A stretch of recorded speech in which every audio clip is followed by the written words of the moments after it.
खबर शामिल करते हैं गोजरा से। नुमाइंदा आरिफ फारसी की रिपोर्ट के मुताबिक पुलिस शहरियों को इंसाफ फराहम करने में बिल्कुल नाकाम है। पुलिस शहरियों के मुकदमात की सौदेबाजी करने लगी। मुतासरा शहरी सरापा एहतजाज, आला हुकाम से नोटिस का मुतालबा। गोजरा थाना सदर की हदूद में वाक़या 304 जिम्बी के रिहायशी सरापा एहतजाज बन गए। चंद रोज पहले चंद गुंडागर्द अनासर ने मोटरवे इंटरचेंज के करीब मामूली तल्ख कलामी पर मामर शख्स वरियाम और इसकी बीवी पर बेहमाना तशद्दुद कर डाला। खातून के कपड़े फाड़ दिए, इसको बरहना कर दिया, जिस पर मुतल्लिका पुलिस को इत्तला दी गई। मुकदमा दर्ज कर लिया, मगर मुल्जिमान बासर होने के नाते मुतल्लिका पुलिस के साथ साजबाज हो गई।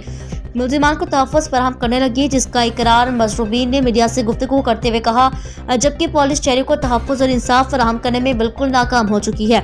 मुतल्लिका पुलिस शहरियों के मुकदमात के मुल्जिमान के साथ साजबाज होकर सौदेबाजी करने लगी। शहरी इंसाफ के लिए दरबदर की ठोकरें खाने पर मजबूर।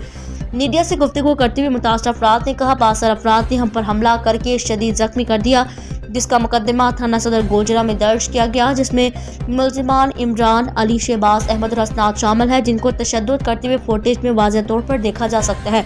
इन मुल्जिमान ने मामर शख्स को शदीद तशद्दुद करके जख्मी कर दिया, जिससे मुतासरा शख्स के जिस्म के अहम अज्जा ज़ाया हो गए। लेकिन थाना सदर पुलिस इन नामजद मुल्जिमान के साथ साजबाज होकर इनको बेगुनाह कर रही है। मुतासरा अफराद ने आज पंजाब, RPO फैसलाबाद, TPO टोबा टेक सिंह से मदद की अपील की है।